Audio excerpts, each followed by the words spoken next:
પ્રદેશ મહામંત્રી મનોજભાઈ સોરઠિયા માટે પણ એકવાર જોરદાર તાળીઓ થઈ જાય।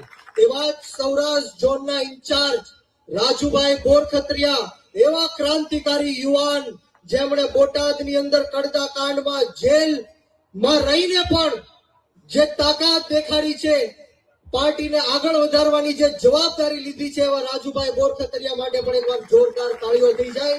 બધાના નામ નહીં લઈ શકું, બધાના નામ આવી ગયા છે ત્યારે, અને સાથોસાથ મારી સામે ઉપસ્થિત એટલી કડકડતી ઠંડીમાં પણ પોતાનો સમય ફાળવીને ખેડૂતો, મારા વડીલો, મારી માતાઓ, ભાઈઓ, બહેનો, યુવાનો અને ખાસ કરીને મારા ભાવનગર શહેરના જે નાગરિકો છે ત્યારે હું બ્રિજરાજ સોલંકી આપ સૌનું આ પરિવર્તનની અને ખેડૂતોની લડાઈમાં આપ સૌનું ક્રાંતિકારી સ્વાગત કરું છું। આપનો ખૂબ ખૂબ આભાર વ્યક્ત કરું છું।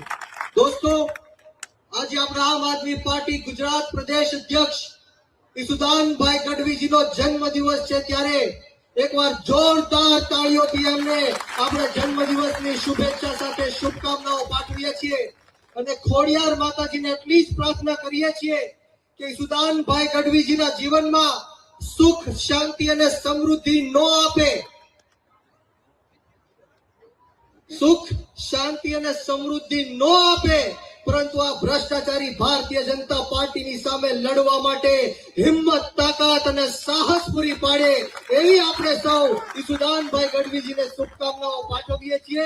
સાથોસાથ વિશેષ વાતો નથી કરવી, ઘણો બધો સમય થઈ ગયો છે ત્યારે મારી વાણીને હું વિરામ આપીશ। ત્યારે ભાવનગર શહેરની અંદર જે રોજિંદગી સમસ્યાઓ છે, નારી ગામની અંદર જે સમસ્યાઓ છે, એના વિશે ઈસુદાનભાઈ ગઢવી વાત કરવાના છે ત્યારે આપણા દેશમાં અંગ્રેજોએ 200 વર્ષ સુધી શાસન કર્યું, ત્યારબાદ આપણા પૂર્વજોએ અંગ્રેજો સામે લડત લડી, આપણા ક્રાંતિકારીઓએ શહીદી આપી, કુરબાની આપી, ત્યારે જઈને આપણો ભારત દેશ આઝાદ થયો છે।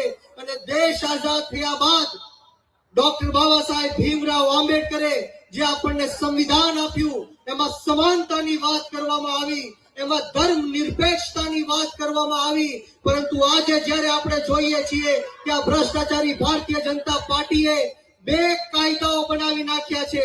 એક ઉદ્યોગપતિઓ માટે કાયદો અને એક ગરીબ લોકો માટે કાયદો બનાવવામાં આવ્યો છે। જે સંવિધાનની અંદર એક કાયદાની વાત કરી છે, સમાનતાની વાત કરી છે, એના લીરે લીરા ઉડાડવાનું કામ આ ભાજપના લોકોએ કર્યું છે। ત્યારે જે રીતના ગામના વક્તાઓએ વાત કરી કે બોટાદની અંદર જે કડતાકાંડ થયો એમાં 7 જેટલા ખેડૂતોને આપણા નેતાઓ હજી પણ જેલની અંદર સંઘર્ષ કરી રહ્યા છે, ત્યારે આજના દિવસે પણ આપણે એમને યાદ કરવા પડે। આપણા ખેડૂત નેતા, ખેડૂતોના મસીહા એવા રાજુભાઈ કરપડા હોય, ફ્રન્ટલ અધ્યક્ષ પ્રવીણભાઈ રામ હોય, રમેશભાઈ મેર હોય અને તમામ ખેડૂતો માટે એકવાર જોરદાર પહેલા તો તાળીઓ થઈ જાય।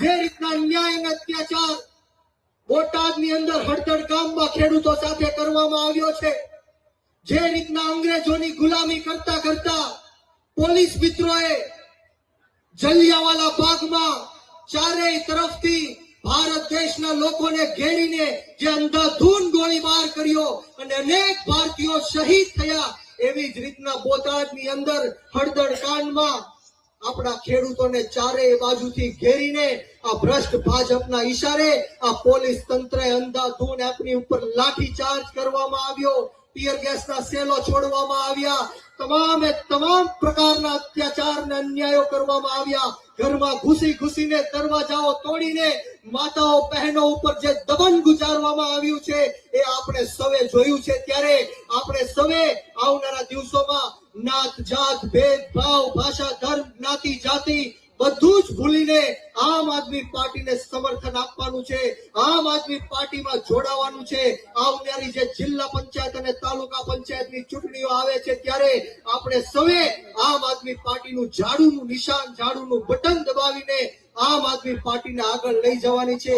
મિત્રો, ગુજરાતની અંદર અને ખાસ કરીને સૌરાષ્ટ્રની અંદર જે આપણા ખેડૂતોની હાલત છે, આપણને સૌને અત્યારે ખબર છે કે જે રીતના ખેડૂતો અત્યારે આક્રોશમાં છે, ખેડૂતો ત્રાહિમામ પુકારી ચૂક્યા છે.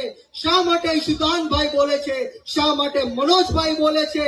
શા માટે આપણે સૌ ભેગા થયા છીએ અને શા માટે આપણે લડત લડવાની જરૂર છે? મિત્રો, લડત એટલા માટે લડવાની જરૂર છે કારણ કે આપણો ગુજરાતનો ગરીબ ખેડૂત જ્યારે એપીએમસી માં માર્કેટિંગ યાર્ડમાં પોતાનો પાકનો પૂરતો ભાવ નથી મળતો ત્યારે લડત લડે છે.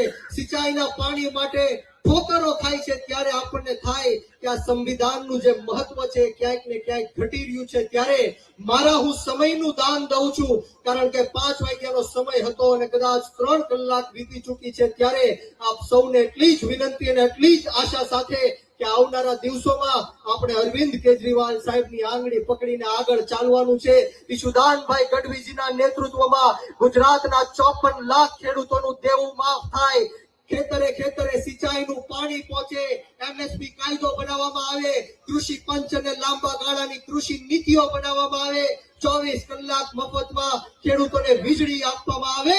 એ હેતુ સાથે આપણે સૌએ આગળ વધવાનું છે અને જો આ સરકાર ન આપી શકી તો આવનારા દિવસોમાં ઈશુદાનભાઈ ગઢવીના નેતૃત્વમાં આપણે સૌ ગાંધીનગરનો માર્ગ અપનાવશું, આંદોલન કરીશું અને જરૂર પડે તો વિધાનસભા પણ ઘેરવું. વિશેષ વાતો નથી કરવી. આ તમામ લોકોએ જેટલું સુંદર મજાનું આયોજન કર્યું તે બદલ આપ તમામનો ખૂબ ખૂબ આભાર વ્યક્ત કરું છું. ને આવો સાથ સહકાર અને પ્રેમ આમ આદમી પાર્ટીને હર હંમેશ મળતો રહે એવી માતાજીના ચરણોમાં પ્રાર્થના સાથે આપ સૌને બ્રિજરાજ સોલંકીના જય હિન્દ, જય ભારત, જય જય ગરવી ગુજરાત.